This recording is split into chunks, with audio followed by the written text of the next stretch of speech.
बिना सोचे समझे बोलने वाले सुने श्री कृष्ण और द्रौपदी की बातें। 18 दिनों तक चले महाभारत के विनाशकारी युद्ध ने संपूर्ण आर्यावर्त को शोक और पीड़ा में डुबो दिया था।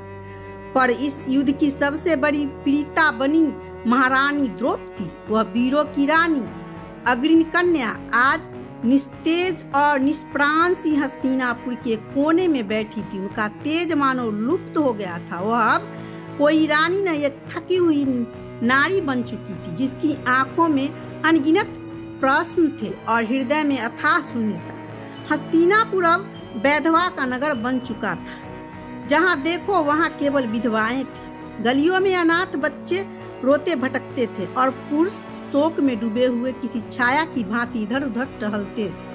उस निराशाजनक वातावरण में महल में एक कोने में बैठी द्रौपदी शून्य में ताक रही थी जब कक्ष का मौन श्री कृष्ण के आगमन से टूटा। जैसे ही द्रौपदी ने श्री कृष्ण को देखा, वे उनके गले लगकर फूट फूट कर रोने लगी। बरसों से थकी पीड़ा जब अब उनके नेत्रों से निर्झर बन बहने लगी थी। श्री कृष्ण ने स्नेह पूर्वक उनके सिर पर हाथ फेरते हुए कहा, उन्हें सांत्वना दी और हर आंसुओं को अपनी करुणा से पोंछ देना चाहते थे। कुछ समय बाद जब द्रौपदी का करदम थमा और हृदय थोड़ा शांत हुआ तो श्री कृष्ण ने उन्हें पलंग पर बैठाया। द्रौपदी ने कांपते स्वर में कहा, यह क्या हो गया केशव? ऐसा तो मैंने कभी सोचा भी नहीं था।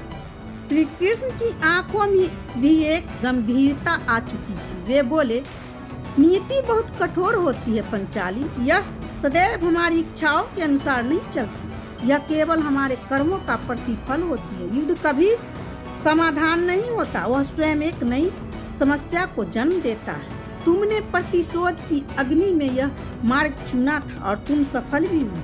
पर अब स्वयं से पूछो, क्या इसका सफलता में तुम्हें शांति मिली? द्रौपदी श्री कृष्ण के बातें से भीतर तक हिल गई। उन्होंने रोष में पूछा, केशव क्या तुम मेरे घावों पर मलहम लगाने आए हो या नमक छिड़कने?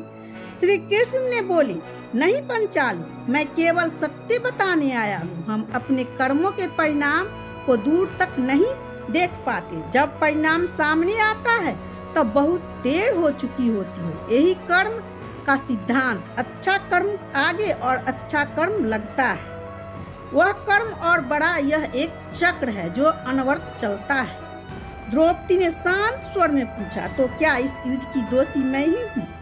श्री कृष्ण मुस्कुराए और बोले, नहीं द्रौपदी, स्वयं को इतनी भी महत्वपूर्ण मत समझो।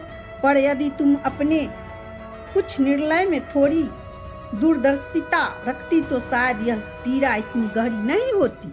वे बोले, स्मरण करो, जब मैं शांति प्रस्ताव लेकर कौरव के पास जा रहा था तब तुमने गर्व से कहा था, मैं हवन कुंड से उत्पन्न हूँ, दुष्टों के विनाश के लिए जन्मी हूँ, मुझे युद्ध चाहिए। यदि उस समय तुमने शांति की इच्छा जताती होती तो शायद यह महासंग्राम टल जाता। श्री कृष्ण की वाणी में कठोरता नहीं थी बल्कि सीख थी। वे आगे बोले, जब तुम्हारा स्वयंवर हो रहा था तब तुमने कर्ण को अपमान किया, उसे प्रतियोगिता से वंचित किया। शायद वही अपमान उसकी आत्मा में घर कर गया और उसने सभा में तुम्हें वेश्या कहकर अपमानित किया। और जब कुंती ने तुम्हें 5 पांडव की पत्नी बनने को कहा, यदि तुमने उस आदेश पर विचार किया होता तो शायद भविष्य कुछ और होता। द्रौपदी अब मौन थी। उनके नेत्रों में आंसू फिर बहने लगे। श्री कृष्ण बोले, महल में जब तुमने दुर्योधन को उपहास किया था, अंधे का पुत्र अंधा, उसी क्षण से उसके हृदय में प्रतिशोध की आग लग गई थी। वह अपमान आगे चलकर चीरहरण की भूमिका बनी। पंचालिन, हमारे शब्द की हमारे कर्म होते हैं और हर कर्म का परिणाम होता है। उन्होंने गंभीर स्वर में कहा, हमारा विष हमारे शब्दों में छिपा होता है, दांतों में नहीं। शब्द तलवार से भी अधिक घातक होते हैं। जब हम क्रोध या अहंकार में कुछ कहते हैं तो वे सब इतिहास में गूंजते हैं, कभी दंड बनकर, कभी पछतावा बनकर। द्रौपदी ने धीरे से पूछा, तो क्या हमें अपमान सह लेना चाहिए? श्री कृष्ण ने उत्तर दिया, नहीं द्रौपदी, सहनशीलता का अर्थ अपमान सहन नहीं है। इसका अर्थ है स्वयं को देखना कि कहीं हमारी कोई बात किसी के मन में आघात तो नहीं कर रही है।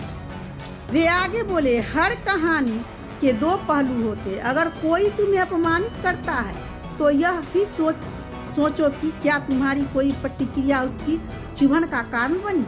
अगर तुमने अतीत में कुछ क्षण में स्वयं बरतता होता तो शायद महाभारत टल सकती थी। श्री कृष्ण अब मुस्कुरा रहे थे, लेकिन वह मुस्कान पीड़ा से भरी थी। द्रौपदी, जीवन की सबसे बड़ी शिक्षा यही है, सोचो फिर बोलो। शब्द में धैर्य रखो, कथनों में करुणा और सोच में सकारात्मक। यही तो गुण है जो मनुष्य को हर कठिन परिस्थितियों में भी सच्चा इंसान बनाए रखते हैं। द्रौपदी अब शांत में डूबी थी। उनके असुर बह रहे थे, पर अब उनमें पछताव की अग्नि नहीं बल्कि क्रोध की ठंडक थी। वह समझ चुकी थी कि जीवन की सबसे बड़ी जीत प्रतिशोध नहीं, आत्मबोध होता है। और यही संदेश हमें भी मिलता है। बोलने से पहले सोचने चाहिए। शब्द का सम्मान कीजिए, क्योंकि वे ही इतिहास रचते हैं, कभी महाभारत बनकर तो कभी गीता बनकर। जय श्री कृष्ण।